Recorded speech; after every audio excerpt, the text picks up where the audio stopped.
ہماری تو توجہ یہ ہے کہ یہ چہرے کے میل کچیل نکلیں، بدن کی میل کچیل دور ہو، ہمارے کپڑے بڑے ستھرے ہونے چاہیے۔ ہمارا تو دھیان اپنے ظاہر پہ نا، لیکن اہل اللہ کا دھیان باطن پہ ہوتا ہے۔ صوفیہ فرماتے ہیں کہ اندر صاف کرو۔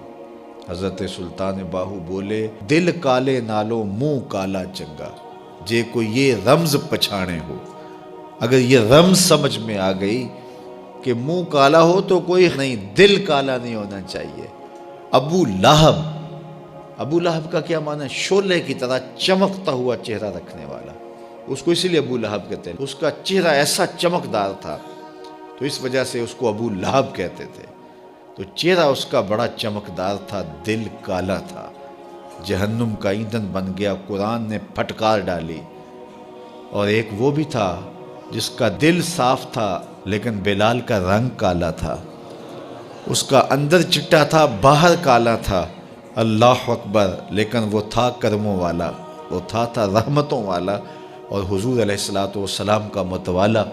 تو بات باطن کی ہے، بات ظاہر کی نہیں ہے۔ ہم اندر صفائی کی توجہ نہیں دیتے، باہر کی صفائی کی توجہ دیتے ہیں۔ پہلے اندر صاف کر لیں، اندر صاف ہو گیا تو پھر باہر بھی صاف کر لیں۔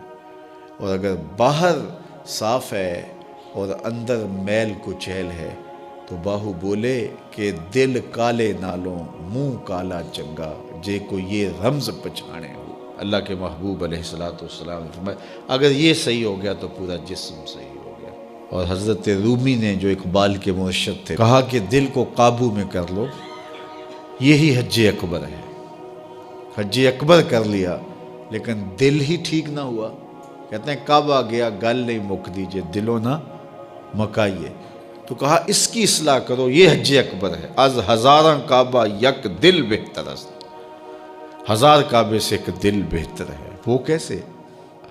اس لیے کہ کعبہ بن گاہ خلیل اطہر است، کعبہ حضرت ابراہیم خلیل کی بنیاد ہے اور دل رب جلیل کی گزرگاہ ہے۔ اس لیے اس کی پاکیزگی کا سامان کریں، اس کی طہارت کا سامان کریں۔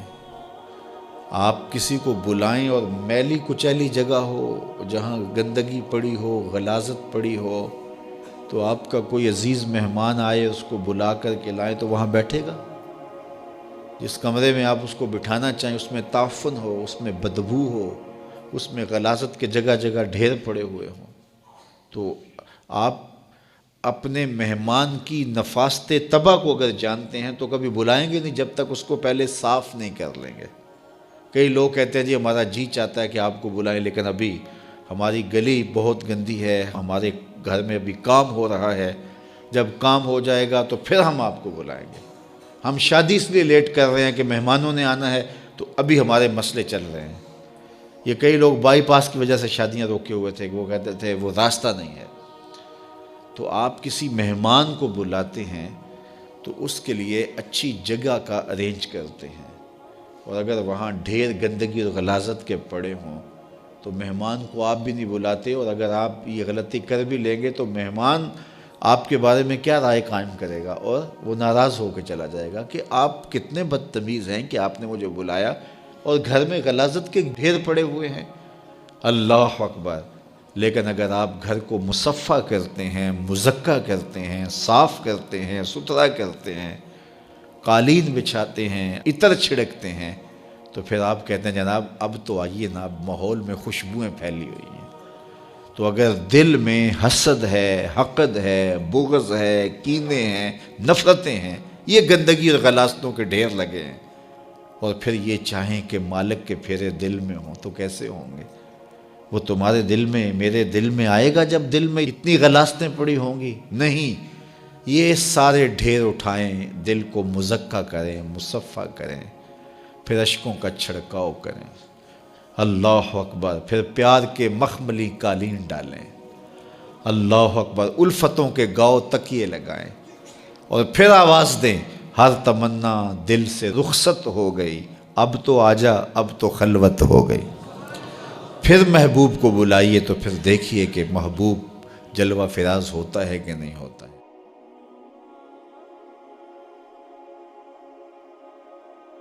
مصر کے اندر حضرت موسیٰ علیہ السلام نے ایک کبتی کو تھپڑ مار دیا تھا، قرآن مجید کے دامن میں یہ واقعہ موجود ہے۔ تو آپ کی جلالت اور آپ کے زور کی تاب نہ لاتے ہوئے وہ وہیں ڈھیر ہو گیا اور اس کی موت واقع ہو گئی۔ تو مصر کے حالات کشیدہ ہو گئے اور حضرت موسیٰ علیہ السلام کو مصر چھوڑنا پڑا۔ تو وہ شہر مدین کی جانب جا رہے تھے کہ راستے کے اندر ایک کنواں تھا، وہاں کچھ لوگ اپنے جانوروں کو پانی پلا رہے تھے۔ تو حضرت موسیٰ نے دیکھا کہ دو پردہ دار خواتین ہیں، وہ اپنے جانوروں کو ایک سمت لیے کھڑی ہیں، سمجھ گئے کہ مردوں کے ہجوم میں آنا نہیں چاہ رہی، ان کا حیا مانے ہے۔ تو آگے بڑھے اور ان کے جانور ہانکے اور ان کو سیراب کیا اور پھر ان کی جانب ہانک دیے۔ وہ واپس گئیں اور اپنے والد بزرگوار سے کہا کہ ایک سال نوجوان جس کی آنکھوں میں شرم و حیا تھا، اس نے ہمارے ساتھ یہ مہربانی کی۔ تو ان کے والد گرامی نے کہا کہ جاؤ اس کو بلا کے لاؤ۔ قرآن مجید میں اس کا ذکر کیا گیا، فجاءتہ احداہما تمشی علی استحیاء، ان میں سے ایک خاتون حیا میں سمٹی ہوئی حاضر ہوئی۔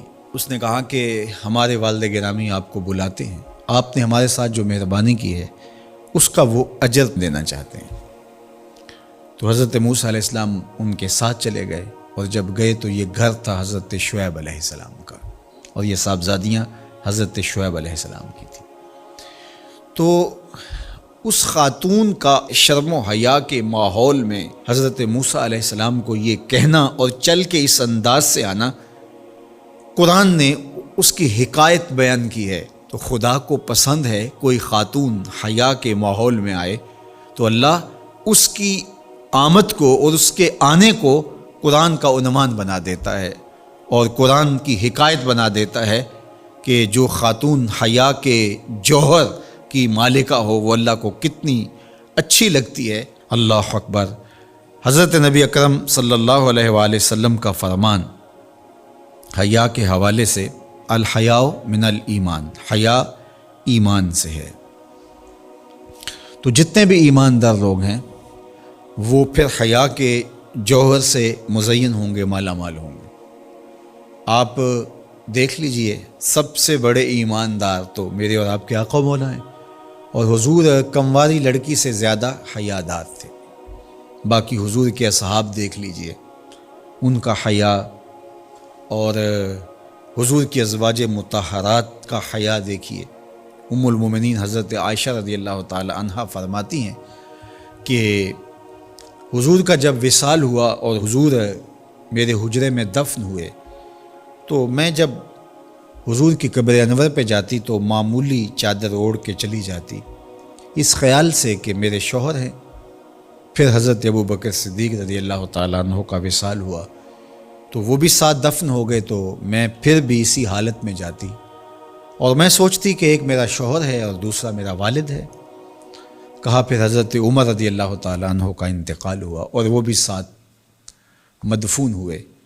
تو حضرت ام المومنین فرماتی ہیں کہ اب جب میں جاتی تو میرا جانے کا انداز مختلف تھا۔ فواللہ ما دخلت الا وانا مشدودۃ علی ثیابی حیاء من عمر۔ کہا اب جب بھی میں جاتی تو خوب اوڑھنی اوڑھ کے اور چادر لے کے جاتی، مجھے عمر سے حیا آتی۔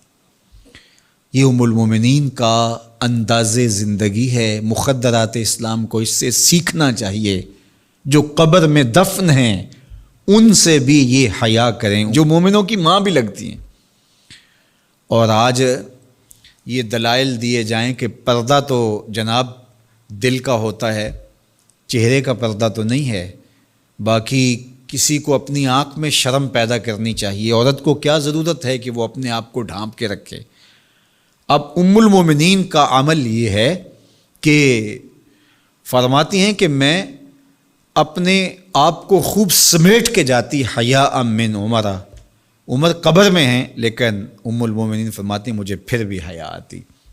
اور حضرت سیدہ طیبہ طاہرہ حضرت فاطمہ الزہرا رضی اللہ تعالی عنہا نے کہا کہ عورت کے لیے بہترین پردہ یہ ہے کہ اس کو کوئی غیر مرد نہ دیکھے اور وہ غیر مرد کو نہ دیکھے۔